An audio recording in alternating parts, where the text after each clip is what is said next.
A jornada para a parentalidade nem sempre é direta e natural. Para algumas pessoas, esse é um caminho cheio de desafios e obstáculos. Seja o da infertilidade, seja o caminho das famílias homoparentais, monoparentais, coparentais. E é aqui que entra a reprodução assistida, a área da medicina que oferece auxílio às mais diversas condições no campo da reprodução humana. Embora o tema da reprodução assistida a gente ouça falar apenas recentemente, o primeiro bebê de proveta nasceu em 1978, há 46 anos. Dados da Rede Latino-Americana de Reprodução Assistida apontam que o Brasil é líder no ranking de fertilização in vitro, inseminação artificial e transferência de embriões, além de concentrar 40% de todos os centros de reprodução assistida da América Latina. De acordo com uma pesquisa realizada pela Redirection International, o setor da medicina reprodutiva do Brasil deve crescer, em média, 23% até 2026. E para falar sobre reprodução assistida, nós temos um convidado muito especial com a gente hoje, o Dr. Regis Cho, mais conhecido como o médico que assistiu essa família linda a nascer. Sim, meus amores, olha só, Regis Cho é médico ginecologista pela Federal do Paraná, especialista em reprodução pela Santa Casa de São Paulo, fellow em reprodução assistida em Angers, na França. Atua na clínica Triamar, em Curitiba, é professor de reprodução humana na Federal e sim, é o cara escolhido pela nossa família para ajudar a nossa família a existir. Baby Liam veio de todo o processo que foi realizado por esse médico, que a gente conhece há muitos anos já, e eu diria que não por acaso, eu acho que o universo colocou a gente em algum momento naquele consultório e ao longo desses anos todos a gente foi trabalhando de pouquinho em pouquinho essa questão da reprodução humana. Aliás, eu diria que quem plantou a sementinha de uma forma bem literal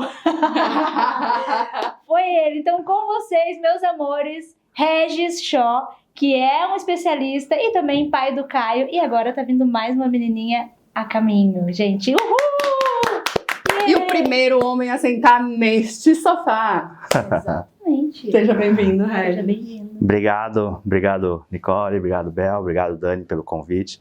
É um prazer ser o primeiro homem a sentar aqui. É um prazer contar a história. Então, como você falou, desde 78, né, com a Louise Brown. Se for ver, é muito recente, né? São 46 anos só dessa área da medicina. Então, a gente está muito contente. Espero poder, de alguma forma, ajudar aqui e tirar as dúvidas. E agradeço de volta o convite aqui para a gente conversar sobre isso. Olá, eu sou a Nicole, mãe do Gael. Eu sou Dani, mãe do Liam. Eu sou a Bel, a outra mãe do Liam. E juntas nós somos o Outra Mãe, o podcast que acolhe todas as mães. Todas mesmo. Acertei essa parte. Parabéns! Então, o tema de hoje da rodada é reprodução assistida. Regis, conta para os nossos telespectadores que estão assistindo a esse programa, qual é a definição mais simples e entendível do que é, finalmente, reprodução assistida? É legal essa pergunta, Nicole, para explicar e desmistificar algumas coisas. Então, é muito comum as pessoas acharem que nós, os médicos especialistas em reprodução assistida, ou as clínicas de reprodução assistida, são só ligados ao tratamento de fertilização in vitro, né? Então, a pessoa associa médico especialista em reprodução é fertilização in vitro. E nem sempre a pessoa está preparada ou quer fazer esse tratamento de fertilização in vitro, seja por conceitos prévios, qualquer outras coisas, de repente, culturais, assim, e ela talvez não queira e ela nem procura o profissional, o casal nem procura o profissional. E, na verdade, a gente da reprodução assistida envolve tudo de tratamento ou de, muitas vezes, só uma orientação para conseguir atingir esse objetivo, que é engravidar, né? Então, nem todo mundo vai precisar de uma fertilização in vitro, graças a Deus, né? Então, é um tratamento mais complexo, só que se precisar, a gente está lá para dar esse apoio também. Então, tirem esse preconceito de que a reprodução assistida é obrigatoriamente fertilização in vitro.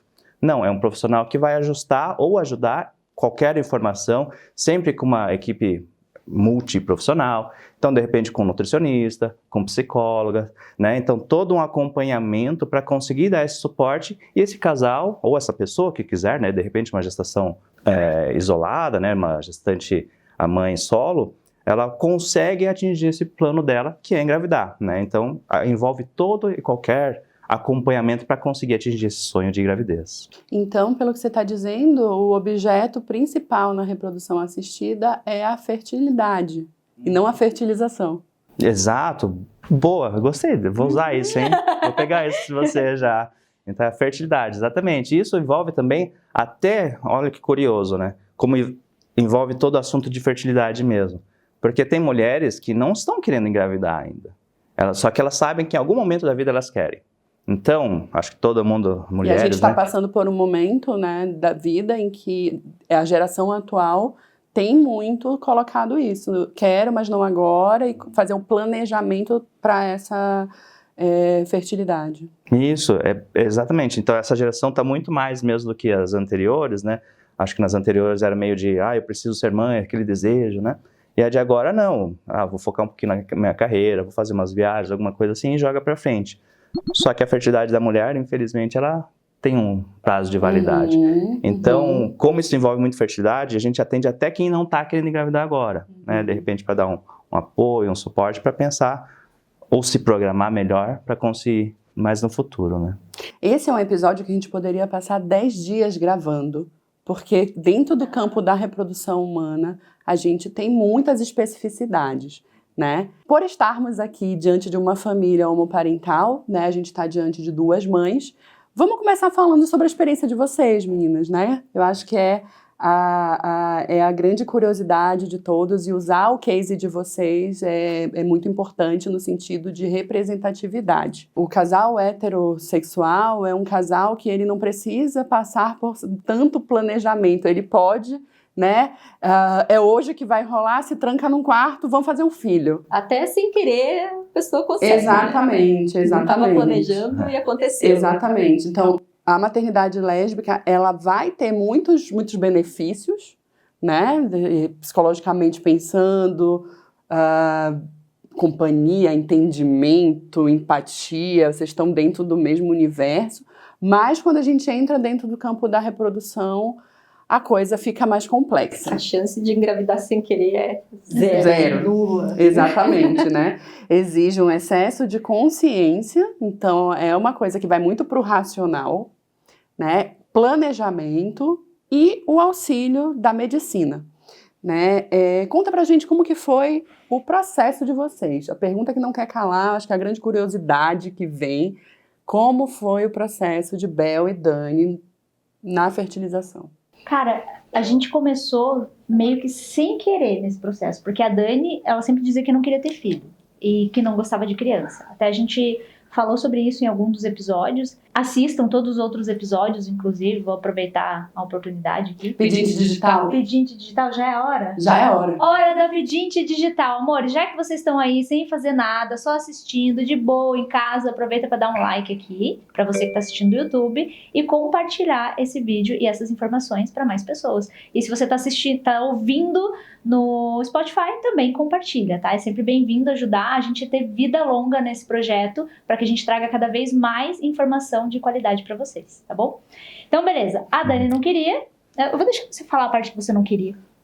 Então, eu desde criança sempre achei que eu não gostava de criança, não queria me aproximar. Na minha família eu era caçula, então de todos os primos, de todo mundo eu era menorzinha. Então nunca tive contato com bebês, com crianças pequenas, e eu, quando tinha também, eu evitava.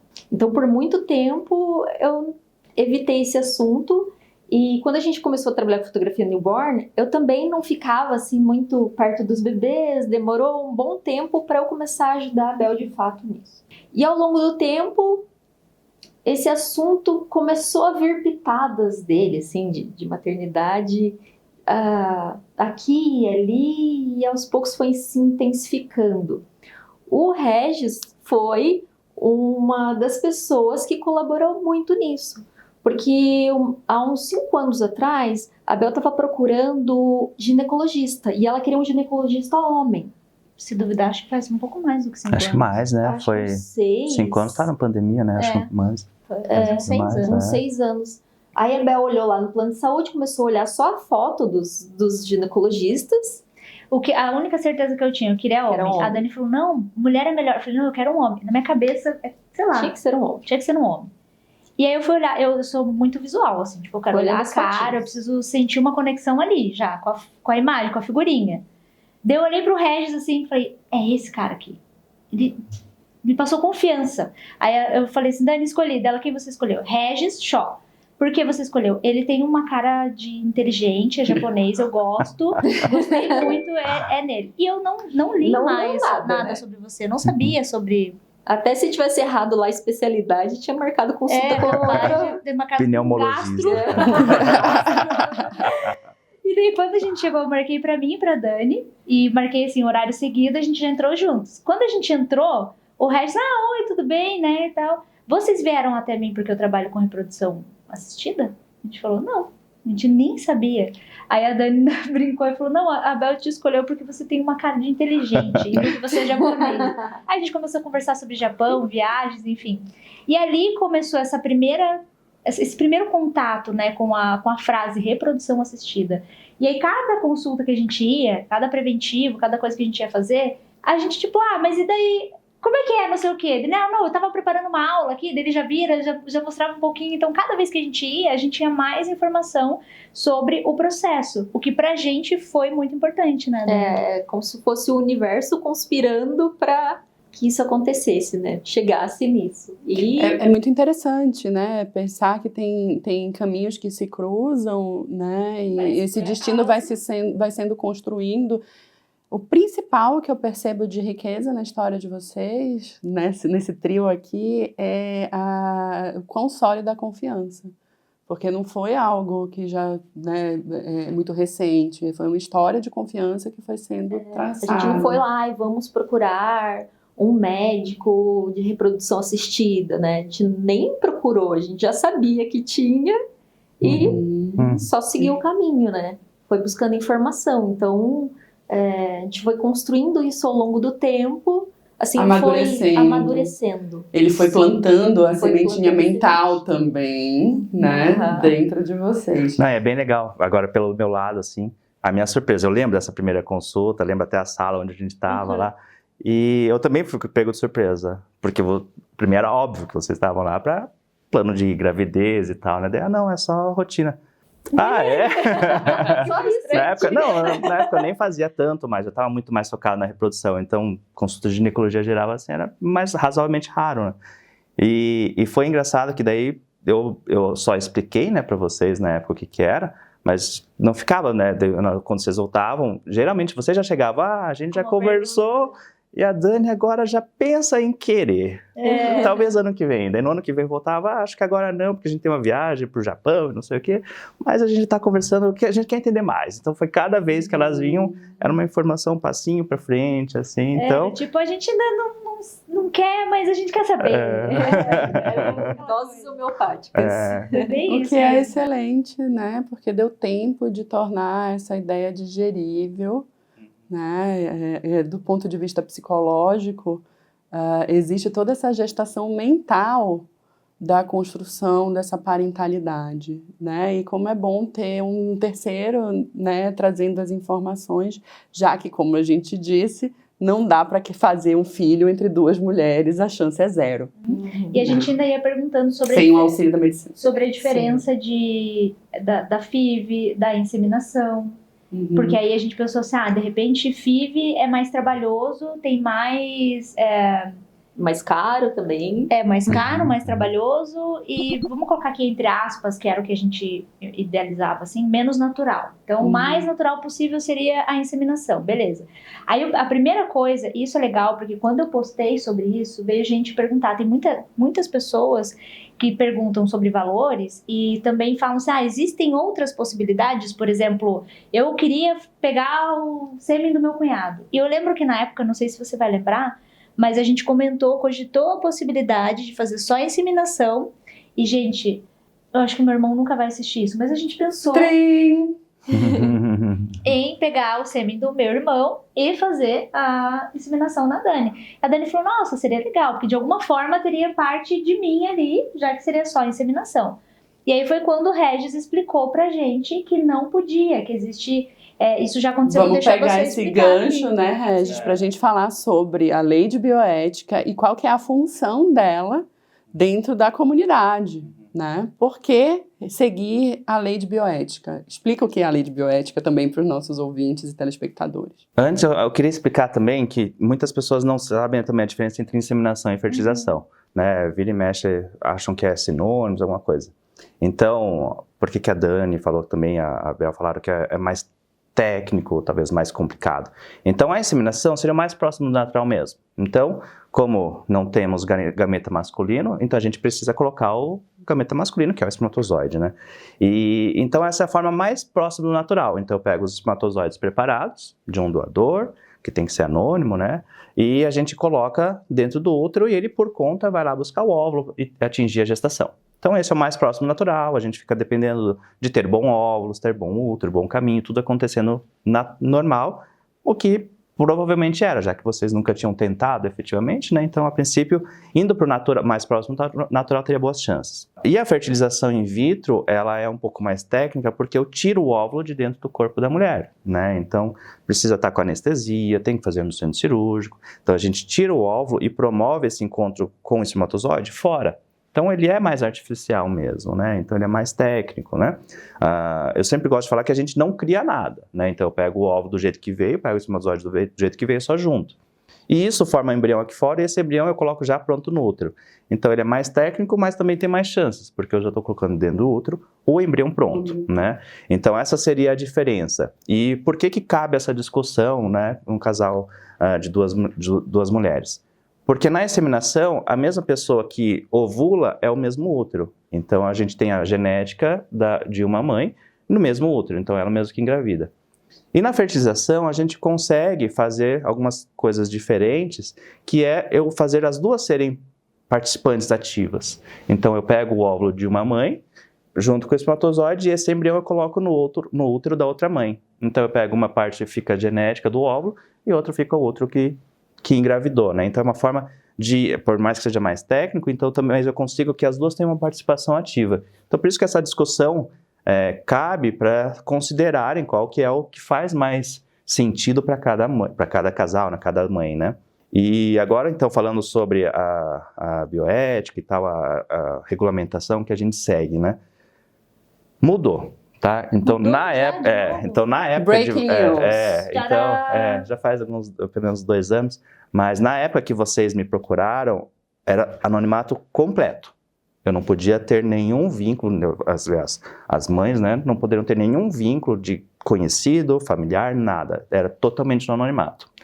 E a mudança essa se não me engano, foi 2021, que passou a aceitar um gameta até 4º grau. Então, seria primo, talvez. Então, o irmão entraria, desde que não seja na mesma genética. Então, o seu irmão, com o óvulo seu... Poderia. Hoje poderia. Naquela época não poderia, né? Então, hoje... Aliás, não foi 2021 gente, não, porque senão... foi mais... Você quer... Tipo, uma pessoa que você gosta muito, assim, o seu cunhado quer te ajudar, né? Isso é legal. Ou algum amigo, alguém, assim, para que essa criança... cresça também, às vezes... Tendo uma figura de referência. Tendo essa figura de referência ou sabendo quem é esse doador, né? Mesmo que ele não vá participar ativamente como pai. Esse é um ponto bem importante que você está trazendo. Ontem a gente conversando e escrevendo esse episódio, vieram essas perguntas dos ouvintes, né? Vocês pensaram, Bel e Dani, vocês pensaram em outra via que não a fertilização, a reprodução assistida, porque é muito caro e que eu quero muito, mas eu não tenho condições. Falem para nós o que vocês acham e tudo. Acho legal vocês estarem trazendo esse ponto e deixando claro que existe regulamentação de gerações, né, e que não pode ser a mesma genética. E isso foi algo que eu falei para elas ontem. Existe a regulamentação, eu disse, meninas, vocês sabem por que existe a regulamentação de bioética no campo da reprodução assistida? Uma das razões, me corrija se eu estiver errada, mas se houver um doador que sai doando, né, indiscriminadamente para um monte de gente, o que acontece? O risco de irmãos reproduzirem dentro de 2 gerações. E aí a gente tem problemas genéticos graves nas gerações seguintes. Até mesmo Irmãos genéticos, os né? doadores, eles têm um limite também, né? A gente viu no nosso caso. Por a gente isso viu que também. existe lei a ser cumprida, porque senão a gente entra num campo que, em vez da medicina estar auxiliando para o desenvolvimento, ela está Criando um prejudicando a questão Saúde. de questão saúde, genética. genética, e vai ter grandes problemas genéticos. Porque às vezes as pessoas se conhecem no futuro, não vão ver, vamos ver se a gente é irmão. Não, cara. Vamos ver se eles vão Jamais, voltar jamais. Aí a gente só vai ver documentário. Se não houvesse isso, a gente só ia ver histórias esdrúxulas acontecendo, né? E existe também essa questão do doador ter um limite, porque existem casos, quando não tinha limite, desse homem se sentir no lugar do potrão, né? E ter um reprodutor do o universo, reprodutor do universo, fantasias realmente aí que passam pelo cunho sexual mesmo, né? Eu implantei o mundo inteiro e tenho filhos. Se a gente não cuida disso, vai para esse lugar. E por isso que existe lei nesse mundo, minha gente. É bom você reforçar isso. Primeiro, em relação a doenças, né? Então, isso é bem sabido que parentescos, assim, aumenta o índice de doenças genéticas, Sim. né? Por exemplo, comunidades são muito fechadas, assim, que sempre tem casamento entre parentes e primos, não sei o quê. Geralmente, as doenças genéticas são mais prevalentes. Então, isso é uma forma de a gente proteger. Então, na regulamentação nossa do Brasil, cada doador ou doadora de óvulos também, entra na mesma regulamentação, pode ter até um casal numa cidade de 1 milhão de habitantes. Então, por exemplo, aqui em Curitiba, que tem 2 milhões, talvez um mesmo doador poderia ser usado 2 vezes, né? E quem está fazendo o controle do tratamento, as clínicas, tem que ter total controle de quem nasceu ou não. Nossa, eu achei que podia muito mais. Não, então é um negócio bem para diminuir Limitado. qualquer riscos, né? E isso é super importante, esse controle, então, de cada serviço para isso, né? E nessa questão de... né, tem os potros, né, que tem essa... Ficou muito famosa uma história de um doador na Espanha que também se vangloriava de ter doado e de ter mais de 100 e poucos filhos. E realmente isso acaba sendo puro ego, provavelmente, né? Cruel, assim. Né? E que não pode ser que as pessoas que estão fazendo esse tratamento acabam sendo até, em certa parte, vítimas, né? Porque elas estão tendo algum risco do futuro, né? Isso explica porque a gente optou por um doador de um banco americano. Essa era a pergunta. Como que foi o processo de escolha do doador? Contem para nós. Eu acho que antes de chegar nesse ponto, Dani, pegar ainda o gancho do que o Regis tinha falado ali da diferença entre FIV e inseminação, né? E o porquê que a gente escolheu, no final das contas, a FIV? Porque a gente estava ali na conversa falando que a gente queria fazer inseminação, e aí eu volto lá para aquela ideia de que sim, a gente pensou em possibilidades diferentes, como, por exemplo, o meu irmão. E antes de pensar no meu irmão, a gente chegou a cogitar a possibilidade de, tipo... Quem vai gestar... Não é nem caseira. É tipo, fica lá com a pessoa, mas aí a gente falou, não vai prestar, a gente não tem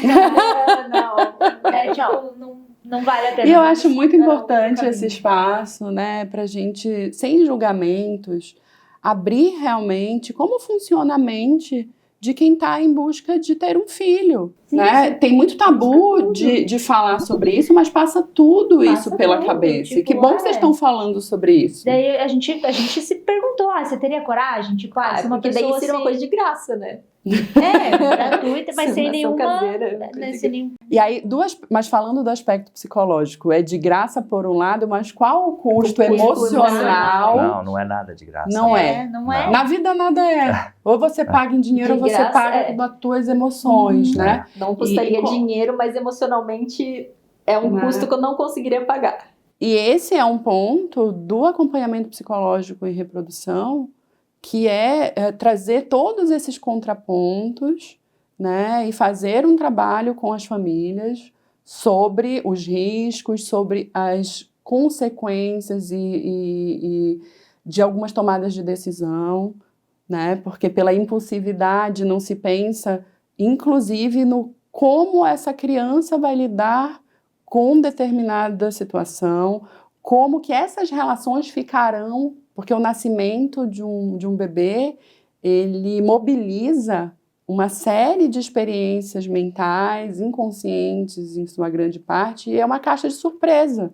A gente não sabe se um amigo que está se disponibilizando a ser doador, se ele não vai se identificar numa fantasia dele ser o pai e vai se colocar na relação assim. Então, assim, E aí, é a ser nesse evitável caso, uma série de questões. porque nesse caso você não teria a lei, a documentação a seu favor, né? Porque agora mesmo o Regis trazendo essa mudança de que Exato. pode, tem toda uma documentação ali de tipo, você é doador, independente E mais do... uma vez, por isso que a bioética, a lei de bioética precisa ser seguida e tá profissionais sérios e éticos, porque são muitas vidas e destinos envolvidos, né? Então a gente precisa ter muito cuidado. Então, voltando à questão, a gente pensou em todas as possibilidades. Mas aí, conforme cada vez que a gente tomava consciência daquilo que a gente Ia pensava, buscando mais informação.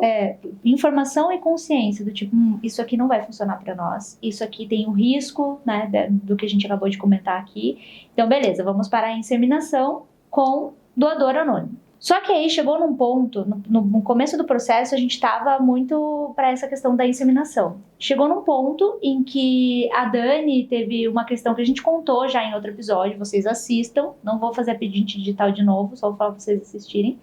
Mas ela contou sobre uma consulta terapêutica de investigação do inconsciente. Regressão. A gente não vai contar de novo aqui, mas aí ela tem uma história com essa criança que viria pra gente. Então ela sempre contava essa história. E aí num dia a gente tava conversando em casa na hora do almoço e eu olhei, e ela lembrando dessa história, tava só eu e ela, e eu falei assim, amor, eu não me sinto fazendo parte dessa história. Essa história é sua com essa criança, e onde que eu me encaixo? É E um aí, filho que vem, ela recebe essa informação da espiritualidade dela, vamos dizer assim, mas é a história dela. É a história dela. E Não cadê tem o eu nós? nessa história. Cadê o nós? Exatamente. Aonde que eu me encaixo? Eu tenho medo de em algum momento me sentir menos mãe, me sentir que eu não faço parte, e aí a Dani falou assim, sabe que eu tava pensando nisso? Porque em algum momento eu posso ficar brava com você e falar, eu que decido, o filho é meu. Porque aí vai ser tipo, É verdade, Só o filho meu. é meu, né? biologicamente falando.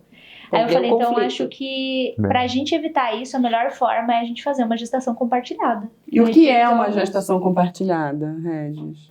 Então, a gestação compartilhada é isso que a gente comentou sobre a fertilização, que é uma vantagem que as duas têm participação ativa, né? Então, no caso, imagino que vocês já abriram, mas você está falando isso, né? Então, seria eu pegar o óvulos de uma mãe e tiro esses óvulos, e junto com o espermatozoide aqui fora, na fertilização, e esse embrião que eu pego e fica pronto, eu coloco no outro da outra mãe.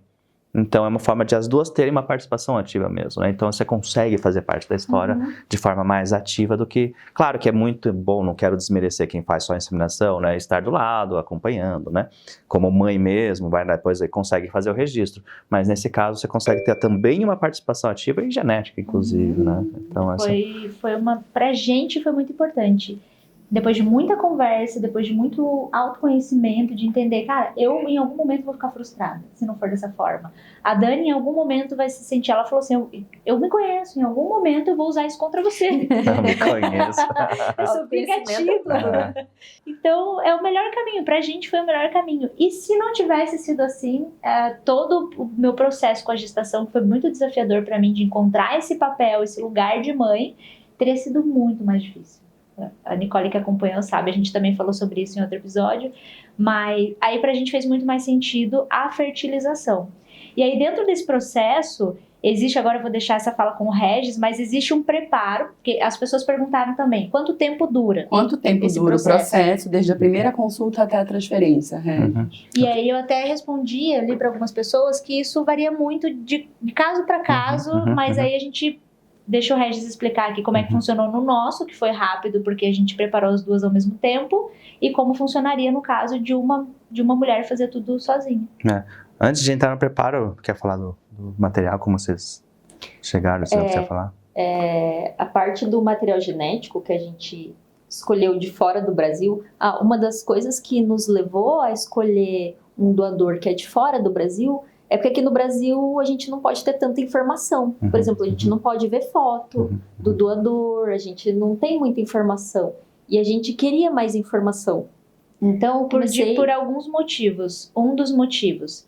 a Nicole até tocou no assunto aqui, a gente tem uma relação com o mundo espiritual muito forte pra gente. Não é de religião nenhuma, mas a gente é muito ligada a esse universo. A espiritualidade.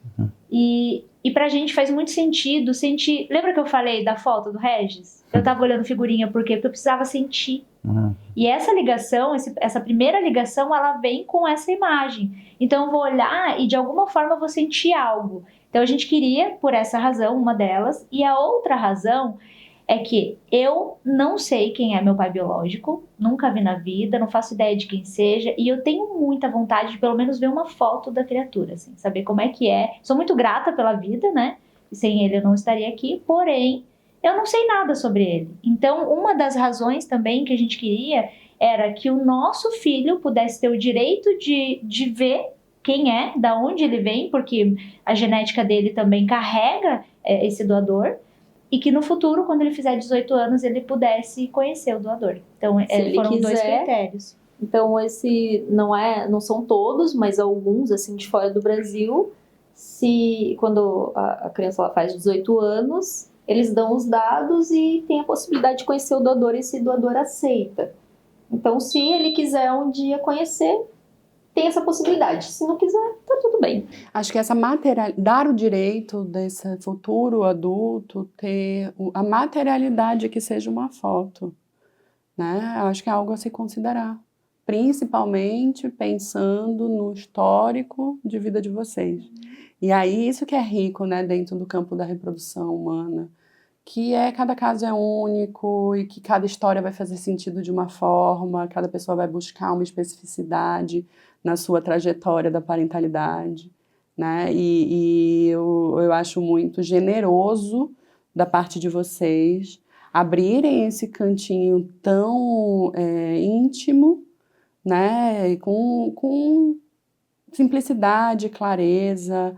Eu acho que a fala de vocês, ela pode, e espero que chegue a muitas famílias, né? E abra a mente, gente.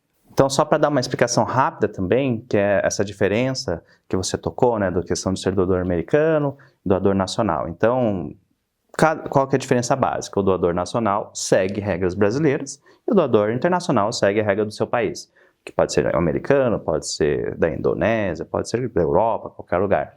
E na regra nacional, como a gente falou, né, tem que ser no anonimato, exceto parentesco até 4º grau, mas a princípio tem que ser no anonimato.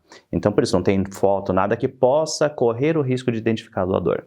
Enquanto no americano, que é o mais comum, né, a gente está habituado, porque vira e mexe aparece em séries ou filmes, que a pessoa tem até contato, né, consegue ver as fotos, ver todo o histórico, ver hobby, né, algumas coisas até a mais, assim, curiosidades. E se o doador quiser, ele pode deixar o contato também para a pessoa entrar em contato no futuro. Então, essa é a regra americana. Como a gente falou antes da nossa conversa aqui, que a gente estava falando sobre a França, que você estava comentando comigo, que lá, pelo contrário do Brasil, até ficou obrigatório que o doador se identifique, né? Então não existe mais anonimato.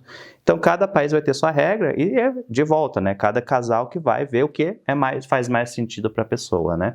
E no caso de vocês, né, que vocês acabaram escolhendo o americano, e que é a tua cara, contar um pouco do que envolve a mudança na bioética da França, né? Eles foram acompanhando esses bebês que se tornaram adultos em psicoterapia, em tratamento psicológico psiquiátrico, e foram percebendo, né, muitos índices de transtornos mentais, de depressão, ligadas à ausência de uma materialidade do doador. Então, foram anos de pesquisa em relação a isso, né? E muita batalha por parte dos profissionais da saúde mental. Inclusive, alguns professores meus fazem parte desse movimento, tá? Para que isso tenha sido aprovado na França. E aí é curioso que eu tive uma aula lá e que passaram um documentário muito interessante, feito pela TF1, eu acho, que é a televisão lá, tipo Rede Globo da França, um documentário com essas pessoas já adultas falando sobre as dores, e sempre todo mundo relatando, todos relatavam um vazio muito grande, esse buraco na história, né? Isso foi sendo catalogado dentro das pesquisas do Sistema Público de Saúde. Lá a gente está falando de tudo público, né? Então, foi por esse caminho. E aí tem um documentário muito interessante de uma menina, uma moça, né? Uma jovem que consegue a autorização de entrar em contato com o doador. E aí tem os vídeos dela falando sobre esse buraco, sobre o vazio de ter uma página rasgada no livro da história dela e tudo mais. E aí fazem no documentário o encontro com o pai. Gente, é muito interessante porque ela vai em busca desse pai e de repente esse pai é um nômade que mora dentro de um carro. E assim, a quebra da fantasia do que é o pai para quem é o doador, e aí é o pulo do gato nesse documentário, né? O risco que a gente corre dentro da reprodução assistida, por isso que a gente tem que nomear muito bem as coisas, né? Não chamar doador de pai, porque a gente entra nesse lugar da fantasia e dentro da mente humana tudo é possível. Então ela destitui o lugar do pai, herói, me privaram de conhecer este grande homem que me deu a vida, para conhecer um hippie que mora num carro.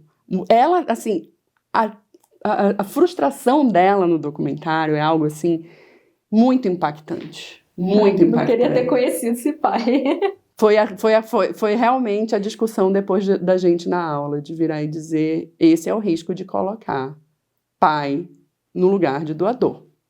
Então, só um adendo e essa curiosidade. E legal você expor isso, e é uma coisa que a gente também tenta fugir.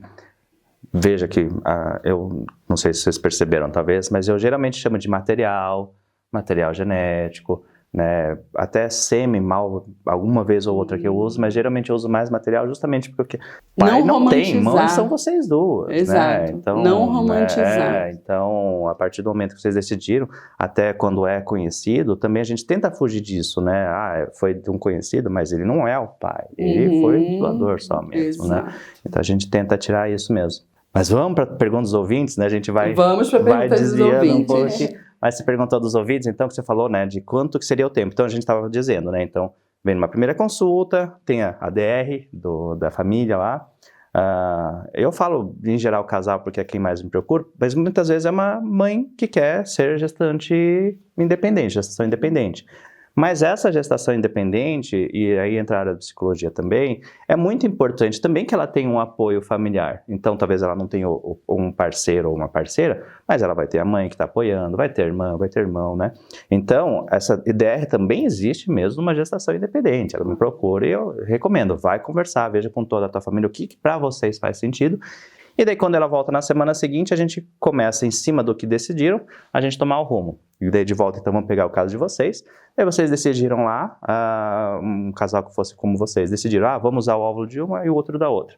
Então, primeiro de tudo, vamos ver o sêmen, da onde vem. Você é daqui de Curitiba, daqui do Brasil mesmo? Em uma semana já tá na clínica, então isso não vai atrasar nada. Se for de fora, vai demorar talvez uns 2 meses. Então, também isso entra no planejamento, né, de tempo da pessoa. E a partir do momento que a gente começa a fazer, então, no caso de vocês, é um pouco mais complexo, né? Então, porque eu estou preparando duas mulheres, né? Então, e as mulheres, por mais que exista sempre essa lenda, né, de que ovulam e menstruam sincronizados, isso é uma lenda, não existe isso, né? Sincroniza cada, 3 meses dá certo. Porque Mas a TPM com certeza sincroniza. Então a TPM daí uma influencia a outra. Mas o ciclo mesmo, então isso é uma lenda que existe, talvez na ginecologia, de que os ciclos, depois que a pessoa moram juntos, sincroniza. Não existe isso. Sincroniza porque é coincidência, né? Se uma tem a cada 25, outra tem a cada 32, em algum momento vai bater junto, né? Mas, né? Então, eu tenho que fazer de forma artificial esse preparo para sincronizar mesmo, para a gente fazer o preparo. E muitas vezes isso demora uns 2 meses também. É bom a gente dar essas datas, porque quem chega, quando decide, quer engravidar para ontem. Né? Então, agora decidi, eu quero gravidejar. Né? E daí você vai, não vai ser daqui 3 meses. Não, eu decidi, faz 5 anos que eu tô decidido, mas agora que eu decidi, eu quero pra ontem. Quando você tá começando a ficar com fome, daí você resolve procurar lá no iFood é quando você tá com fome mesmo. Daí Daí, putz, mas tem que esperar lá 60 minutos chegar minha comida. você vai lá, né? O que pessoa chega fica- mais rápido, né? Aham, eu sou dessas. Ai, não, acho que eu vou fazer em casa porque vai ser mais rápido. Porque a pessoa tá muito ansiosa já, tipo, decidir que é pra ontem. Então, isso é talvez uma questão da nossa sociedade, da nossa geração agora, né? A gente tem tudo muito rápido. Então, quando a gente decide, a gente quer mesmo. Então, é bom alinhar essas expectativas. Então, eu falo até que minha consulta lá demora 40 minutos, 1 hora, porque a maior parte, uma parte é a explicação técnica, outra parte é alinhar as expectativas, a ansiedade, né? Eu entendo que isso é muito forte no casal que me procura. Desculpa. Então, vai demorar talvez uns 2 ou 3 meses para eu conseguir alinhar que, no seu caso, o seu útero esteja bom para receber uma gestação e quando você me der o óvulo, né? Então, demora um tempo.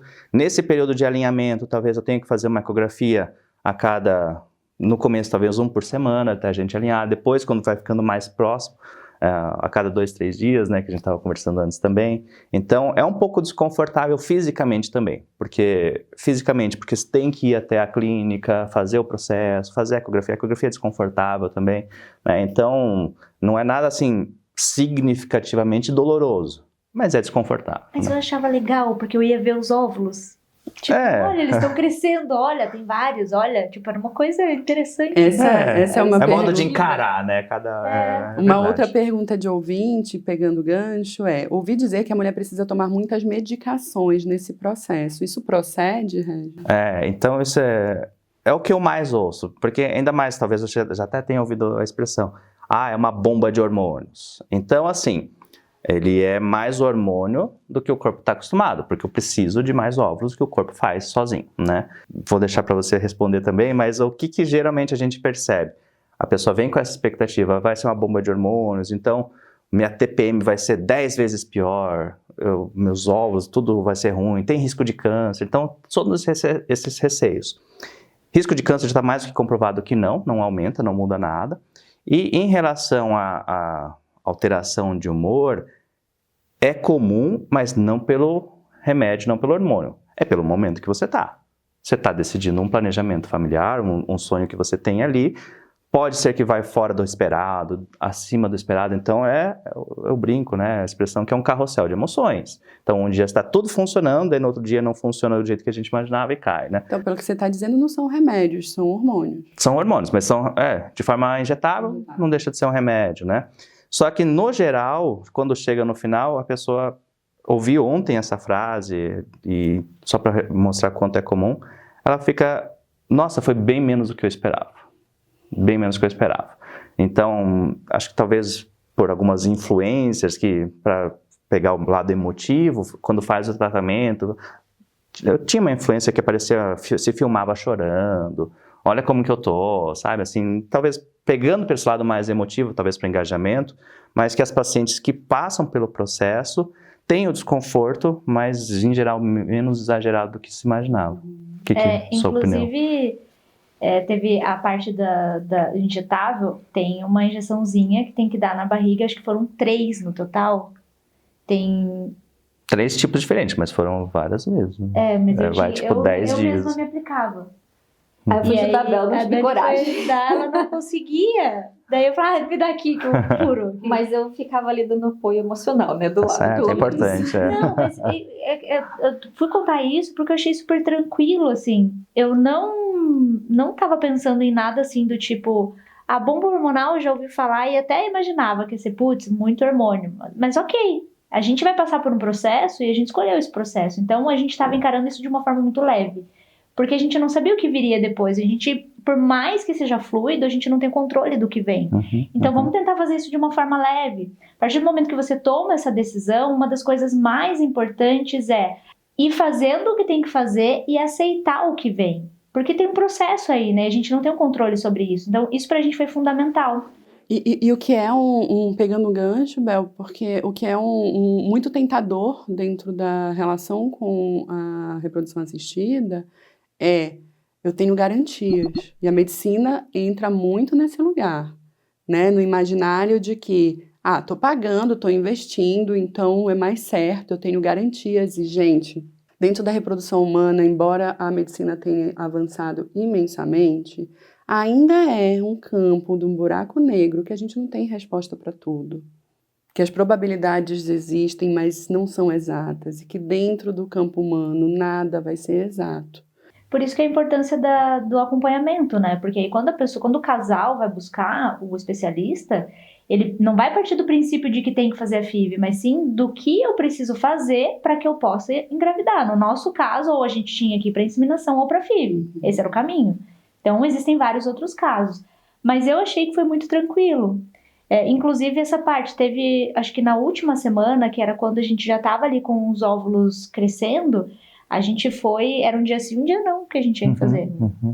E a clínica não era perto de casa. Agora é, mas não era. Então a gente tinha que, era meio tipo, tem que ir até lá. Mas só que eu achava divertido, porque cada vez que eu ia, eu via mais óvulos e maiores. E cada vez o Regis falava assim, aqui tem uns tanto assim, tem uns tanto. Esse lado tem mais do que esse lado. Era tipo, eu achava divertido fazer. E ao mesmo tempo que estava ali preparando os óvulos da Bel, o Regis já estava preparando meu útero para receber o embrião.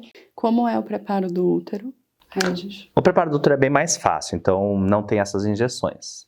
Porque o útero naturalmente se prepara todo mês para engravidar, né? Então, isso é da natureza, geralmente eu brinco que a menstruação é a natureza chorando, porque é uma gestação que não deu certo, né? Então, a natureza se prepara para engravidar todo mês. E a TPM é literalmente esse choro. É verdade, né? Tem uns que são mais dramáticos, né? Algumas mulheres.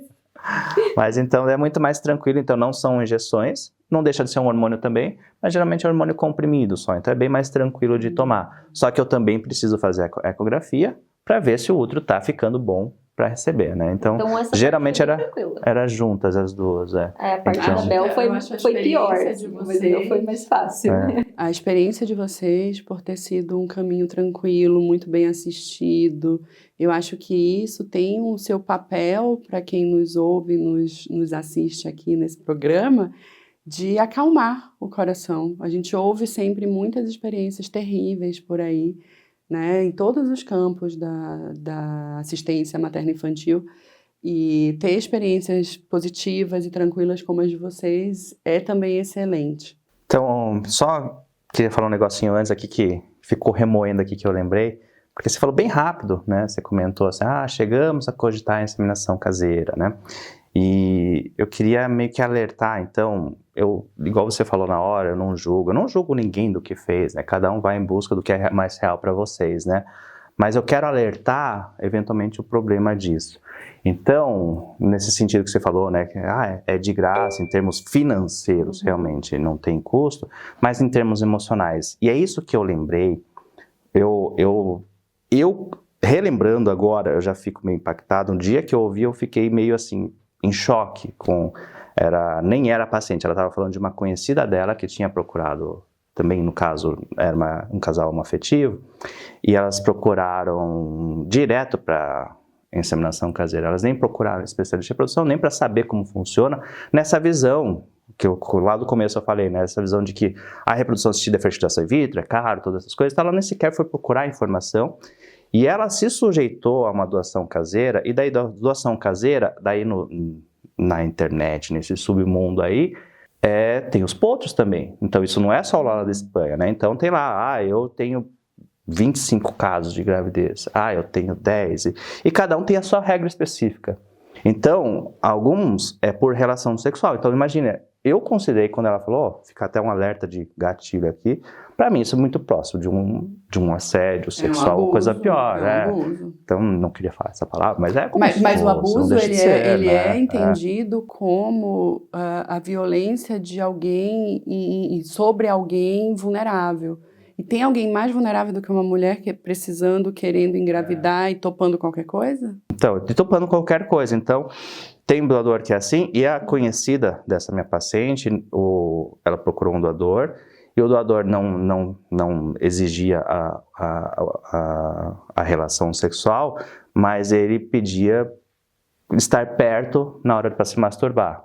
como se fosse um incentivo. Um outro Eu tipo de achei isso- abuso. Eu fiquei assim, chocado mesmo, né? E pensei aqui imagina, né? sobre a relação sexual, sobre uma perversão desse homem que provavelmente tá transmitindo doenças sexualmente transmissíveis. Isso, então, que é outro passo. Então a primeiro, como isso emocionalmente é muito pesado, Nossa. né? E além disso, tem a questão, né, de doenças, então os doadores precisam passar por uma série de bateria de exames para saber que não tem doença. Então, tem essa questão de doenças também, que eu não considero a pior, eu considero a outra muito pior, né? A primeira parte muito pior, mas a violência sexual, né? Mas então tem a questão das doenças, e daí tem uma questão, que daí seria o terceiro problema, que até foi reportagem do Fantástico recentemente, que não consegui registrar as duas como mães.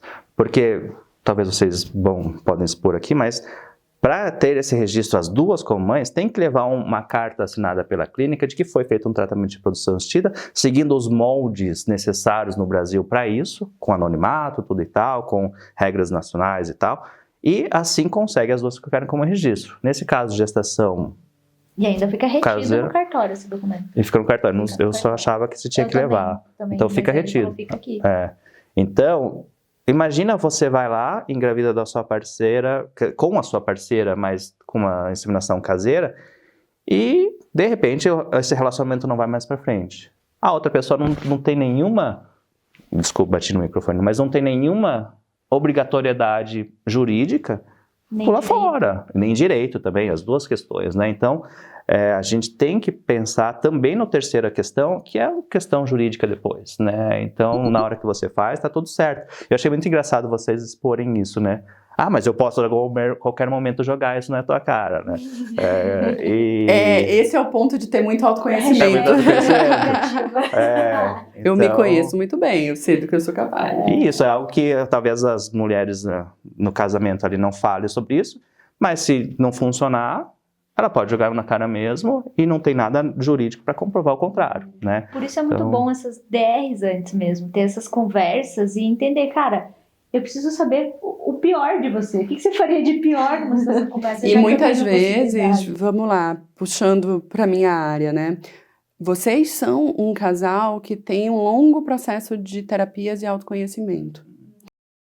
Infelizmente, a imensa maioria das pessoas que estão buscando a reprodução assistida não tem. Aí entra a área da psicologia, que eu atuo, né? Que é especializada no campo da reprodução humana, onde no acompanhamento das famílias, no consultório, que essas questões vão sendo sondadas e trabalhadas, porque são necessárias de serem acessadas, né?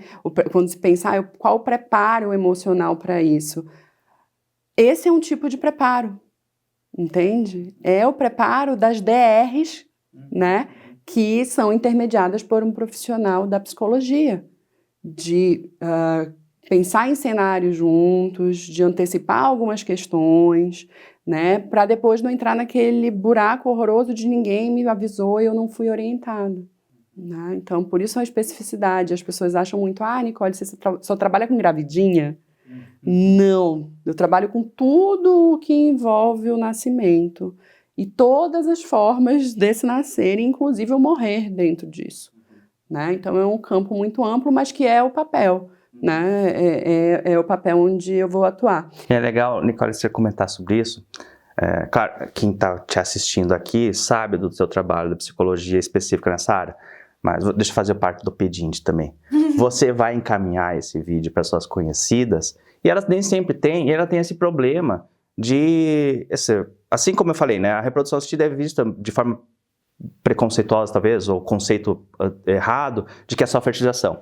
E a pessoa que vai numa psicóloga também pensa, psicologia, eu deitar no divã, porque eu apanhei quando eu tinha 7 anos do meu pai. E não é no caso de reprodução, não é isso. Não né? me fale mais sobre a sua mãe. Não é isso, né? Não. Então você vai lá, então precisa, a gente sempre recomenda, e a gente sente que a pessoa tem fica para trás, fica meio desconfortável porque associa a isso. Mas não é. Essa procura de psicóloga específica é para falar sobre isso, como vai ser nosso relacionamento depois. É o como eu vou ser agora mãe e o que depois. vem para frente. Tem algumas questões, vamos pensar na Bel, né?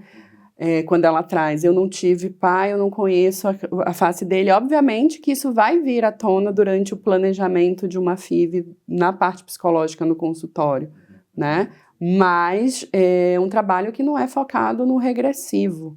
Pelo contrário, ele é um trabalho muito alinhado com a medicina, né? É um trabalho muito alinhado com evidências científicas e todo pautado nessa... Eu não gosto de usar muito o termo preparação, porque não tem muita preparação para parentalidade, né? A gente vai e cai do abismo todo mundo junto. Mas na psicoeducação, que é educar os nossos pacientes sobre o processo envolvido, sobre tudo o que envolve, tanto em termos técnicos, né? Isso é a beleza da transdisciplinaridade. A gente estuda muito sobre obstetrícia, muito sobre reprodução assistida, a gente não está limitado à psicologia.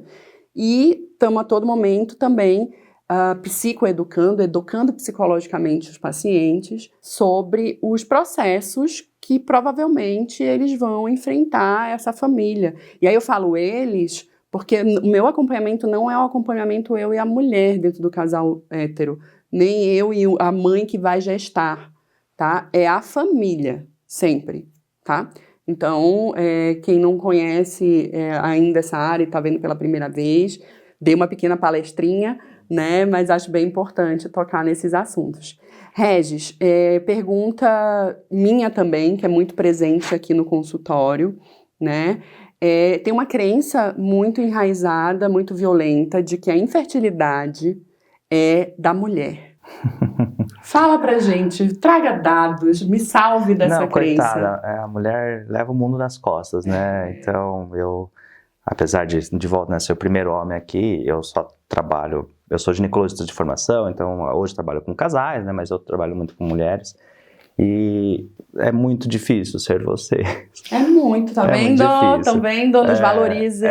Valorize, porque vocês levam tudo nas costas, né? Então, hoje eu atuo em duas linhas. Então, eu estou no meu consultório particular, né, que é a parte de reprodução mesmo, e eu também sou professor, então eu acabo atuando também no SUS, né? Sou professor da Federal aqui, eu acabo atuando lá no HC. E a gente vê algumas diferenças bem claras em termos socioculturais, né? Então, a mulher, talvez a mais simples, a que está mais no HC, ela leva mais esse peso nas costas do que talvez no privado. Então, eu vi uma grande diferença. Então, quando eu comecei a atuar, já faz uns 10, 12 anos, o privado era igualzinho. O homem nem sempre estava na consulta, a gente pedia exame para o marido, ele não fazia. Então, era sempre essa dificuldade, porque, deve ser você, o problema é você. E, de alguma forma, a mulher pegava isso para ela, o problema está comigo, né? O problema está comigo. E deve ter alguma coisa. A frase, não consigo engravidar, né? Não consigo engravidar, não consigo levar, meu útero não segura. Todas essas frases eu já ouvi e me dói ouvir porque não tem nada. Eu tenho um problema. Então, eu já tive pacientes que, o meu marido falou para eu fazer tudo antes, para ver se não tem nada em mim, antes de fazer o dele. Poxa, e quais são as evidências? Então, conta pra gente. E é muito claro isso, que é praticamente meio a meio. Então, seria 30% de mulher, 30% do homem, e os outros 30%, 40% os dois. Né? Então, não tem Gravem isso, caros ouvintes. Então, você homem estiver assistindo, você mulher, arrasta o seu marido. Eu costumo até brincar quando a paciente vem sozinha na consulta, eu fala que eu fiquei bravo. Volto pra casa e fala que eu fiquei bravo. Bom, vocês me conhecem, não é meu perfil ficar bravo. Mas o marido não tá lá, então pode falar que eu fiquei. Ele não conhece o que ele tá. Fala que eu fiquei bravo, que eu xinguei, surtei aqui, que ele não veio. Porque fazer uma pressão que algumas vezes só funciona assim, né? Na questão de uma rispidez. E não, isso é super importante, é fundamental. Porque, de volta, os dois vão ser os pais, né? Então, você não está nem acompanhando a consulta, né? Não está nem dando esse apoio ali. Isso que é legal, vocês estavam sempre juntas lá, né? Então... A gente estava sempre junto em tudo. E é isso que é importante, né? Inclusive aqui no acompanhamento. Para quem não sabe, conta de novo a história. A gente fez o acompanhamento... Não, começou assim. A gente foi num daqueles encontros de gestante que sempre fazem. E aí, nesse encontro de gestantes, foi o primeiro que a gente foi, né? Tinham poucos casais, assim, acho que 8 no total. Então não era difícil de ver que tinha um casal com 2 mulheres. E aí, foi a primeira encrenca, assim, depois que a gente anunciou a gestação, a sociedade não estar preparada. Eu não falo nem de homofobia, a gente não sofreu, graças a Deus, nada nesse sentido, assim. A gente foi muito acolhida. Porém, a sociedade sempre me colocava no lugar do pai, porque eu não sou a mãe que gesta. Né? Então, isso foi um processo bem desafiador para mim. Quando a gente foi nesse encontro, aí no final desse encontro teve algumas atividades assim que o pessoal lá falava: agora o pai levanta, agora o marido faz não sei o quê, e a gente não era difícil de ver e mudar o termo. Então quem tá junto, o acompanhante, qualquer coisa assim. E aí eu não sabia se eu tinha que levantar, se eu tinha que ficar sentada, porque eu não era o pai, eu não era o marido, e agora pra onde que eu vou, pra onde que eu olho? E eu fiquei meio perdida, assim, por eu não me sentir pertencente àquele lugar. Eu não tô no lugar certo. Eu até deixei uma recomendação e foi muito... Todo mundo sabia que fui eu que deixei essa sugestão, depois me agradeceram por isso e tal. Mas aí a Nicole estava lá dando uma palestra nesse dia. E aí a gente se olhou e falou assim, cara, vamos nela. Eu falei pra Bel, você precisa da Nicole. Vai, marca consulta com a Nicole. E aí a gente marcou essa primeira consulta. E fomos juntas, e aí quando a gente sentou lá, a Nicole... Foi muito legal essa consulta, porque a primeira coisa que a Nicole falou foi: eu nunca atendi um casal de duas mulheres, a gente vai aprender juntas. E eu lembro que a gente participou de várias coisas em que a Nicole já foi mudando muita coisa no processo, porque ela olhou para aquilo de uma forma: eu vou abraçar isso, e a gente precisa mudar, as coisas precisam mudar. E vai chegar mais, né? Porque tá tendo muita procura, né? E isso foi muito bom, mas a primeira coisa que quando a gente sentou, a gente foi conversar, eu falei assim: olha, o maior desafio que eu tô tendo na gestação é encontrar o meu papel de mãe. Porque a sociedade me coloca num lugar que não é meu, e eu não sei qual é o meu lugar, onde que eu vou. E esse foi o maior conflito, assim, de toda a gestação, que a gente trabalhou muito, muito. Até elas me convidarem para ser host do podcast junto com elas e eu dar alta. Mas a Belíssima diz que foi demitida. Nós somos demitidas, estamos sem terapia. Aliás, de novo, já falei isso em outro episódio, vou repetir isso aqui: valorizem muito isso aqui. Porque, gente, nós estamos sem terapia. Para dividir a nossa terapeuta com você. A gente ficou sem. Então, faz favor, valoriza.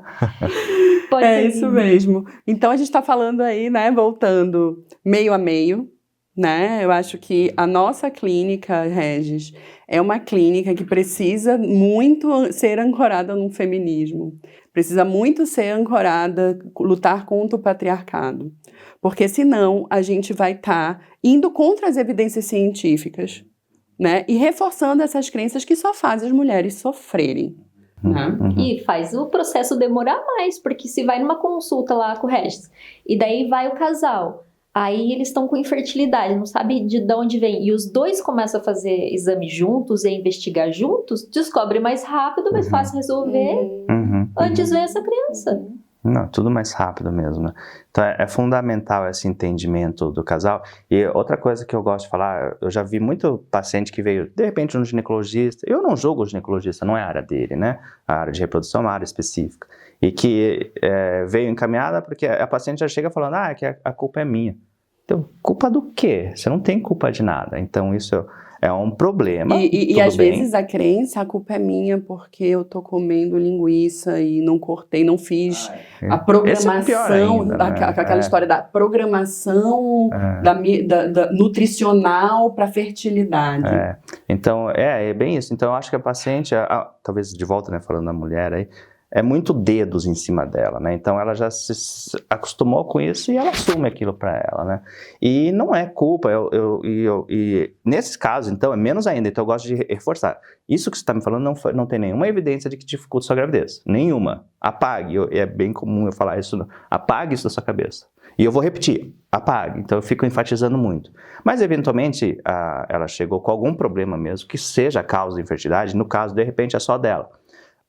O problema técnico. Só que eu falo, isso não é um problema seu ou culpa sua, isso é um problema de vocês dois como casal, porque vocês dois estão querendo engravidar, então é um problema de vocês dois. Perfeito. E eu costumo brincar até, agora que vocês entraram na minha consulta, o problema é meu também. Então deixa minhas costas, não tire da sua, deixa a minha, que é a minha mais larga. Porque é um problema que nós três vamos ter que encarar juntos, nós três do consultório, mas toda a equipe clínica também, né? Nós três vamos ter que encarar juntos. E eu gosto de enfatizar isso porque se ela não quisesse engravidar, aquilo lá não ia ter nenhum problema para ela no futuro. Então, o que ela, como casal e ao me procurar, queremos é a gravidez. Então, não é um problema só dela. Então, eu enfatizo muito isso para ela tirar essa sensação de culpa, e eu acho que isso muito facilita para a psicologia também, né? Porque essa... Obrigada, obrigada. Se a gente tiver mais médicos assim na reprodução assistida, que vai, durante essas consultas, desconstruindo e assegurando essa mulher, né? Eu tenho menos trabalho aqui no consultório, então te agradeço. Mas é muito legal esse acompanhamento com psicologia. Como eu te falei, né? Eu também acabo sendo um professor convidado no Instituto de Psicologia para Reprodução, e eu gosto muito dessa troca, porque eu acho muito importante. Eu aprendo muito, muito. Né, é isso, a gente vem, né, dentro de uma formação. A psicologia tem a síndrome do vira-lata, então a gente se sente o caramelo da cadeia alimentar da saúde, né? Então tem médico, enfermeiro, físio, tá todo mundo acima da gente. O psico fica lá no final. Mas pensa que o caramelo dura mais. Caramelo é melhor. Caramelo é melhor. Tipo, cara, não tem muitos problemas. Mas, com a experiência e as minhas formações todas, eu desenvolvi uma relação hoje com os colegas da assistência muito horizontal. E, gente, é muito gostoso. É muito gostoso, não só as trocas, mas aprender sobre a área afim, né? Então, tá estudando a todo momento sobre as atualizações da assistência materno-infantil, e isso envolve todos os profissionais, desde a pediatria, obstetrícia, reprodução assistida, físio, né? Então, eu adoro. Então, lá, Nicole, aproveitando e fazendo a pergunta, quais são os fatores psicológicos e emocionais que os casais podem enfrentar durante o tratamento da fertilização? Uma lista imensa, gente. Antes de mais nada, acho importante trazer um dado essencial, tá? Reprodução assistida, ter passado por uma reprodução assistida, por uma FIV, inseminação artificial, é fator de risco para depressão pós-parto, tá? Então, o simples fato de ter passado e atravessado toda essa trajetória já coloca, né, essa família em risco de depressão. Por quê? Né? É um processo que envolve muito um nível de estresse elevado, um nível de ansiedade elevado, um nível muito elevado de frustrações, né? Porque nem todo caso, nem toda família vai atravessar com a tranquilidade que foi o caso da Bel e da Dani. Envolve, né, perdas, envolve todo esse clima de muita apreensão, o que torna, né, essas famílias, principalmente no caso, se a gente está falando de uma família heterossexual, a gente está falando principalmente por parte da mulher, um risco aumentado de depressão pós-parto. Lembrando que não é só a mulher que está suscetível à depressão pós-parto. Os índices de depressão pós-parto masculinas também são elevados, gente. Aqui no Brasil, o índice de depressão pós-parto feminino, né, na mulher, ele gira em torno, dados de 2022, de 38%. É um nível muito alarmante se comparado a diversos outros países, tá? Isso porque a gente, no SUS, tá, não possui ainda políticas públicas de rastreio para depressão pós-parto. Ou seja, existe muita subnotificação. Os dados que a gente tem são a partir de pesquisas, por exemplo, a pesquisa Nascer no Brasil, a pesquisa Nasceu no Brasil 2, que está prestes a ser lançada, mas não são dados do SUS. Tá? Então essa é uma das batalhas da campanha Maio Furtacor. Para quem não conhece, segue, compartilha e se informa sobre o trabalho que a gente vem fazendo há 4 anos no Brasil. Falando sobre a depressão pós-parto masculina, o índice vai girar em torno de 15%, o que é um número considerável, tá, gente?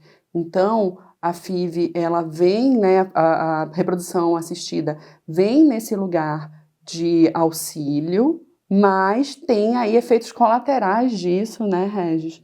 E que a gente precisa estar alertando, porque não é uma situação simples de ser atravessada e que por todos esses fatores estressores aumenta o risco de depressão pós-parto. Então a gente tem que estar trabalhando muito de forma transdisciplinar, Esse campo não é o campo em que o médico trabalha sozinho no consultório dele, a psico trabalha sozinho no consultório dela. A gente está em contato com todos os profissionais que assistem a família, tentando discutir os casos e tentando contribuir da melhor forma, atuando na prevenção. Cenário ideal começou a fazer as consultas e a pensar, na verdade, na reprodução assistida, já iniciar o processo de acompanhamento psicológico de modo preventivo, tá, gente?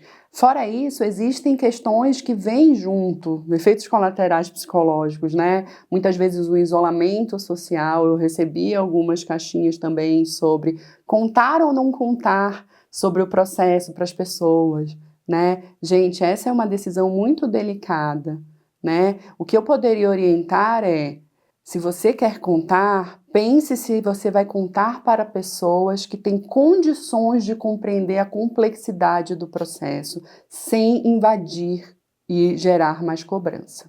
A gente decidiu contar só depois.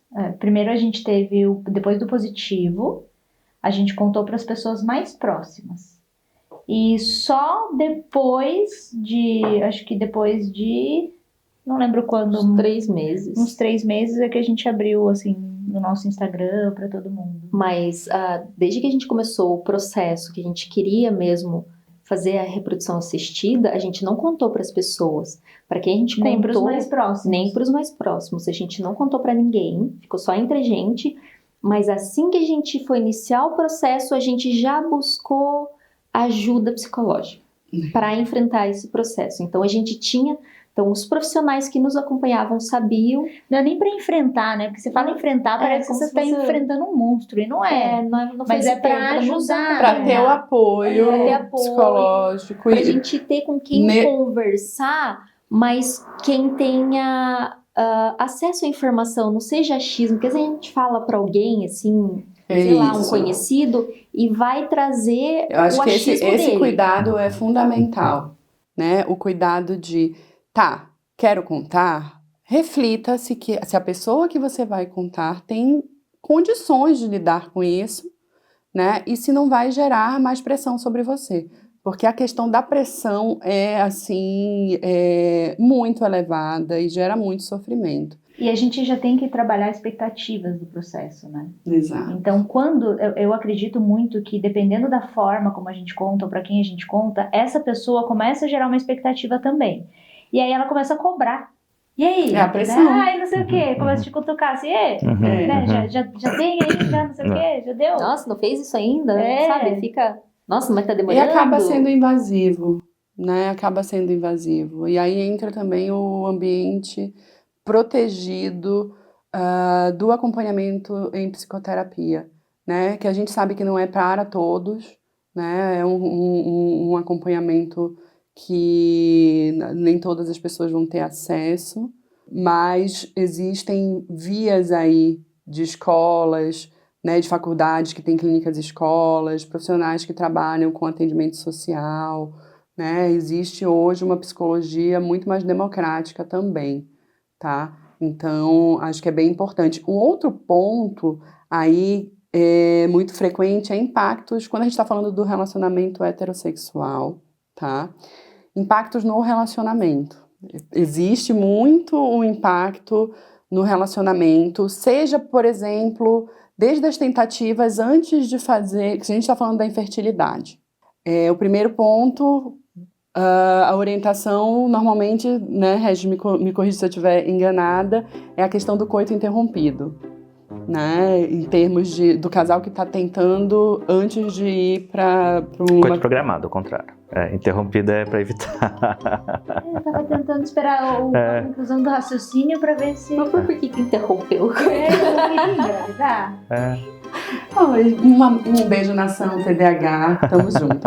Então, o coito programado, né? Esse já é um primeiro desafio para o casal que está enfrentando, antes de ter certeza da sua infertilidade, mas que está demorando para engravidar. Né? Isso deve gerar ansiedade, né? Nossa, hoje é o dia, exato. tem que acontecer. Gera ansiedade, gera uma desconexão dentro de um sexo que vira um sexo agendado. Uhum. Né? Não mais por prazer, vira meio robótico. Exato, uma mecanização do sexo. Isso gera impactos no relacionamento. Um outro impacto no relacionamento está na fantasia do homem também, por exemplo, se a infertilidade é do homem, eles vão recorrer a um banco de esperma, né? Esse homem se sentir impotente, isso já vai para aquele lugar da baixa estima, já vai para o lugar de eu não sou o potro, a minha virilidade. Então, gente, a reprodução humana passa, né, atravessa a mente das pessoas, as nossas mentes, de uma forma muito intensa e que a gente não pode minimizar achando que é tudo muito simples e que tudo é frescura e mimimi, porque existe um sofrimento muito intenso. As pacientes e famílias que eu acompanho em fertilização e casos de infertilidade, é um nível de sofrimento absurdo. Né? Absurdo. Tem estudos que sugerem, inclusive, que o nível de estresse atravessado durante um processo de fertilização seguido de uma infertilidade, né, tem níveis de estresse tão elevados quanto de doença terminal. Tem, inclusive, um estudo que falava justamente isso, que talvez até seja o mesmo estudo, mas olha como é curioso. A pessoa que recebe o diagnóstico em mulher, né, que, vocês têm um casal infértil, porque para a mulher talvez seja muito mais ser mãe, desde criança brincando boneca, né? Então tem muito mais forte, talvez. Então o impacto dessa mulher descobrir que ela é infértil é semelhante ao impacto de descobrir que tem câncer ou HIV, né? Então são duas doenças muito mais conhecidas, né, pelo público como algo negativo, só que a infertilidade tem o mesmo impacto emocional, só que ele não tem o mesmo conversa assim popular como é o câncer ou o HIV, né? E só um exemplo, eu achei muito curioso, não sei se vocês assistiram, é uma série, né, de comédia que é How I Met Your Mother. Então essa série tinha uma personagem, não é nenhum spoiler, não é nada da trama principal, mas tinha uma personagem que era extremamente contrária, avessa a ser mãe. Declarado, sei lá, todos os episódios, assim. E eu achei muito legal o que eles fizeram na série, porque ela, em algum momento do episódio, da série, ela descobriu que ela era infértil, e foram 2 episódios que eles falaram, então ela viu criança que não estava mais lá. Então foi coisas assim que eu vi que, nossa, como eles representaram bem a realidade. Então alguém que nunca quis ser mãe, mas no momento que ela descobre que não vai ser, isso impactou até ela, né? Então essa parte de impacto emocional que você estava comentando é muito forte. Eu acho que isso tem a ver, porque quando você fala que não quer ser, é como se você tivesse o controle. Eu não quero, é uma escolha. E aí quando você descobre que não pode... Você não pode mais escolher. Não tem... E aí é o luto de eu não poder mais escolher. Então, gente, a reprodução humana é um campo de muita complexidade, né? E a gente precisa ter muita atenção aos impactos disso na mente humana. E do quanto isso é, sim, um fator que aumenta as chances de transtornos mentais durante a gestação e durante o primeiro ano de vida do bebê. A gente já fotografou vários recém-nascidos que foram de casos de fertilização e muitas famílias que passaram muito tempo tentando ter esse bebê ou que passaram por muitas perdas gestacionais. A gente vê essa família vindo muito mais apreensiva, mais tensa. Isso tem impactos na relação com o bebê. É muito comum, tá? Casos de fertilização, né? Com muitas perdas anteriores. Então, existe o componente traumático, né? O registro desse cérebro, que deixa esse cérebro numa hipervigilância. E o apego com esse bebê, a gente diz que são os bebês de cristal. Que eles querem assim, parece pôr numa existe bolha uma redoma. e Existe. Então, o acompanhamento psicológico durante todo esse processo, ele é importantíssimo. Muitas vezes exige um encaminhamento, uma avaliação rigorosa para tratamento psiquiátrico, né, é comum e necessário para que não se cronifiquem esses casos e para que se preserve o desenvolvimento do bebê. Porque hoje sabe-se que do transtorno mental materno não tratado, eles oferecem mais risco, tá, para o bebê, para o feto desde o útero para o bebê no seu desenvolvimento, do que o risco que seria uma medicação psiquiátrica durante a gestação e o aleitamento, tá? Porque sabe qual é o pior dos cenários, gente? Suicídio materno. E esse é um tema que a gente não fala, mas que hoje, no Brasil e em diversos países do mundo, varia entre a primeira e a segunda maior causa morte materna no mundo. Isso quer dizer que tem mais mulheres morrendo por suicídio após o parto, no primeiro ano de vida do bebê, do que por hemorragia no pós-parto, que é a coisa que mais se tem medo dentro da obstetrícia.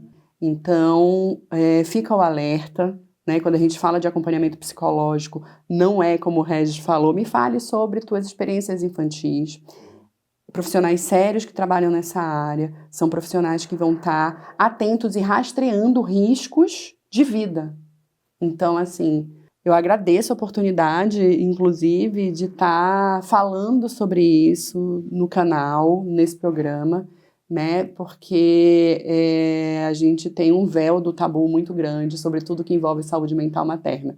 Vou aprofundar nisso num episódio específico sobre saúde mental materna, mas falar sobre fertilização, sobre reprodução assistida dentro do campo da saúde mental materna é importantíssimo. Não, é tão importante que até paciente que você está falando, né, do pré-natal, é tudo mais difícil, da fertilização in vitro. Isso é bem curioso, tem a doutora Midian, que já esteve aqui também, assista o vídeo dela também. A doutora Midian é muito amiga nossa também, a gente trabalha muito em conjunto, né, então bastante paciente que eventualmente engravida, eu falo dela, né, e a Midian sempre me comenta isso, que ela também percebe muito claro. Ela fala, Regis, a paciente de FIV é diferente. É diferente. Então, a Midian também tem toda a rede de profissionais que acompanham ela também, né? Então, e ela sempre comenta isso, o paciente de fertilização é diferente. Eu só pego o paciente de reprodução, então eu tô viciado nesse perfil, né? Não vejo muito que engravidou espontâneo, né? Então isso fica na obstetrícia. Então ela percebe muito claro essa diferença. Então mesmo ela não tendo a formação psicológica como você tem, eu não tenho também essa formação, ela consegue também perceber. Ela vê o contraste, né? Ela E a gente claro, vê esse né? contraste justamente num alto nível de estresse, de insegurança, de apreensão. Mas a gente que não passou por nenhuma perda gestacional, que até perguntaram, a gente colocou um embrião só e foi o Liam. Enfim, foi isso. Até eu falei, não vamos pôr 2 porque vai pôr 2, então um só. Essa foi uma pergunta, tá? Termina teu raciocínio que eu vou fazer essa já até pergunta. sei a pergunta. E aí, eu era muito insegura. Eu não tive nenhuma perda antes. Nós, né, não tivemos nenhuma perda antes, já veio direto. Mas eu fui durante a gestação toda e ainda sou uma mãe completamente insegura no que diz respeito a ele. A medo de perder, medo de que aconteça alguma coisa, medo... Mesmo com todo esse acompanhamento, a gente falou, vai falar, já não lembro mais, são muitos episódios, me perdoem, mas eu tô tratando TAG, que é transtorno de ansiedade generalizada, a Dani com burnout materno, a gente esperou, a gente fez FIV, a gente planejou, e ainda assim, com todo esse planejamento, com o acompanhamento... Olha aí tá um case de que mesmo tudo correndo super redondo, as duas adoeceram. Vocês entram para essa estatística, tá? Transtorno de ansiedade generalizada é o transtorno mental mais prevalente durante o período perinatal. O fato de você não ter gestado não te deixa imune a ele, tá? Então, a gente já havia conversado sobre essa possibilidade, mas você já estava sintomática de TAG desde o início do processo da FIV. E quando a Midian diz que a paciente dela de FIV é diferente, é porque provavelmente seja uma paciente que sofre de TAG. E aí, gente, tem tratamento, tem vida melhor, tá? Então, procure especialista, se cuidem e se informem. Isso é crucial. Deixa eu adiantar a sua pergunta, então. Fertilização in vitro é sempre gêmeos? Não, a Não era pergunta isso? era, eu quero ter gêmeos. Ah, eu quero ter gêmeos, tá? Eu então quero, a pergunta do Mas ouvinte era- era, eu Mas quero pode ter um gêmeo. juntar. É junto, Junta. sim. É comum até para pessoas que nem são inférteis, nunca nem tentaram, mas elas chegam e o casal chega, que a gente quer, já que vai ter uma gravidez, já quer ser 2. Todos nós aqui somos pais e mães. Vocês querem ter 2 ao mesmo tempo? Não. Meu Deus do céu, né? Então a gente brinca até, Eu tenho né? vontade de abraçar a mãe quando eu vejo na Meu rua a mãe Deus, de como você dá gêmeo. conta. Como você Eu conseguiu, quero né? atravessar a rua e Você dizer... vive. Você tá vivo. Cara, você é guerreira. Caramba. Então, a gente até brinca isso, só quer gêmeos quem não tem, né? Porque quem já tem sabe que 2, então, parabéns vocês que são mães de 2, de 3 ao mesmo tempo, porque realmente é muita loucura, né? É muito difícil. E não é difícil só na criação, então é difícil na gestação. Então, a gestação também não é o que a gente quer, né? Então, É uma gestação de risco, é uma né? gestação com certeza de risco, né? Então, gestação gemelar, ótimo, que legal, parabéns e vamos tocar. Mas se eu conseguir evitar ou prevenir disso, sempre é o melhor cenário, né? E a reprodução assistida ficou muito famosa por ter múltiplos. E eu brinco que isso é culpa da Fátima Bernardes. Fátima Bernardes. A culpa é dela. Fátima. Você que está nos Vacilou. assistindo, a culpa é sua mesmo. Vacilou. Beijo, Fatinha. Porque a Fátima Bernardes, aqui não sabe, ela teve trigêmeos, né? Só que era uma época da medicina de reprodução que a gente não tinha muito controle dos embriões. A gente não sabia o que embrião era bom ou não, então a gente colocava, o que vingar, vingou. E eventualmente vingava 3. Coloca um monte lá. que Vai. der certo, deu. Então é uma época que tinha quádruplos, triplos, né? Então era super comum. Hoje a gente é muito cauteloso em relação a isso. A gente tem, falando de fertilização in vitro, né? Eu tenho um embrião na minha mão, eu vou colocar uma porcentagem boa para dar um só. Então, se eu tenho um embrião excelente, como é o Baby Linha, que graças a Deus deu certo, eu vou recomendar vocês, ou o casal, ou os pais, para eu colocar um só. Porque eu tenho segurança de que se eu não colocar outro, eu vou congelar e ele vai estar igualmente bom no futuro, né? Então, antigamente, o processo de congelamento era meio incerto, o embrião era meio incerto, então, melhora fresco, bota tudo lá e vamos ver o que deu. Hoje não, a gente é muito seguro de que se eu congelar, ela vai ter a mesma chance depois quando descongelar. Então, eu prefiro colocar um só, para ser uma gestação de preferência única, e na sequência, se não der certo, coloca o outro, ou se der certo, fica lá guardado no futuro por irmão. Então, esse pensamento de, eu vou lá no médico de reprodução porque eu quero gêmeos, a gente meio que vai contraindicar, né? Então, e fica a risada de todo mundo aqui na hora que eu perguntei, porque isso é fato, não pode né? mais colocar um monte, pode até 2. Isso. E depois de... Depois de acho que 37. Então, até os 37 anos, eu posso colocar até 2, e acima de 37, até 3. Mas eu enfatizo muito esse até. Eu não quero colocar 3. Eu não quero colocar 2. Né? Então, a gente vai discutir conforme for a realidade de cada casal também, né? Então, se eu tenho 2 embriões que talvez não sejam muito bons, talvez eu indique, vamos colocar os 2 então. Né? Mas se eu tenho 2 excelentes, eu vou guardar um e coloco o outro, Então, né? no meu caso, tudo eu a gente poderia ter colocado até 3, mas eu falei, melhor não, né? E essa é uma melhor pergunta não, dos melhor ouvintes não. também. Vocês têm embriões guardados? temos mais 3 guardadinhos. Opa! Eu faço de cada vez, né? Eu faço de cada vez, né? Vamos esperar o mundo crescer um pouquinho, a gente se recuperar emocionalmente, assim, né? A Quer- pessoa que não queria Financeiramente ter também. filho. Falando isso, Eu tenho um desse lá em casa. é. Eu tenho um Tem dessa um espécie lá em desse, casa. Nunca vou ser pai, nunca vou ter filho. Tá conversando sobre ter um irmão agora, Gabriel. Aham. Cena dos próximos capítulos. Que legal. Regis, mas olha, que papo delicioso. Que alegria poder falar sobre assuntos tão relevantes de uma forma tão leve e descontraída, né? Eu espero que os nossos espectadores tenham gostado desse episódio, né? Que levem essas informações e difundam, né? Curtam, compartilhem com quem precisa dessas informações. Deixem seus comentários. Inscreva-se no nosso canal. Ativa o sininho. Ativa o sininho. E aproveitando a deixa aqui, além de agradecer ao Regis pela disponibilidade, pela participação, eu gostaria de aproveitar esse momento e agradecer a todos os profissionais dessa área que possibilitam que, através da ciência, através desse recurso, que pessoas que não podem, de outra forma, ter seus filhos tenham essa possibilidade, que foi o nosso caso. Que é um bebê da ciência. É o fruto de todos nós, né? Então, eu quero já aproveitar e agradecer todos esses profissionais sérios, éticos e que lutam para que todas as pessoas tenham acesso à informação de qualidade para que possam buscar o melhor caminho. Obrigada, Regis, mais uma vez. Queria agradecer o convite que vocês nos fizeram, é um prazer. Eu gosto muito de falar justamente disso, para a gente pôr esse conhecimento de forma gratuita, né, pelo YouTube. Acho que é importante ter essa conversa franca, e fica uma dica para vocês que estão me vendo, que vocês são minhas pacientes, porque a partir de agora, todo paciente eu vou mandar ver esse vídeo do YouTube aqui. Então, vocês vejam quanto é importante. Então, eu sempre falo da psicologia na consulta, e muitas vezes a pessoa fica com preconceito. Veja a conversa como foi importante aqui para um casal, né, que passou por isso, a conversa com a profissional aqui, então, de forma técnica. Então, é muito legal, vejam muito isso. E de volta agradeço, foi um prazer, gostei demais da conversa, foi muito Vai voltar mais vezes? informal. Sempre que quiser, né? Sempre que eu quiser. esqueci de comentar, mas o Regis também coloca bastante conteúdo no Instagram dele. Qual que é o Instagram para as pessoas seguirem? É verdade, né? Tem meu Instagram, Regis Show. Tem YouTube Me também? sigam, me acompanhem. Tem YouTube, mas o YouTube não tá muito ativo, tá não. muito, então Se volta quiser pro também Instagram. curtir, então comenta lá também pra eu fazer mais vídeos, daí de repente eu me Cobra. uma cobrança. Vai.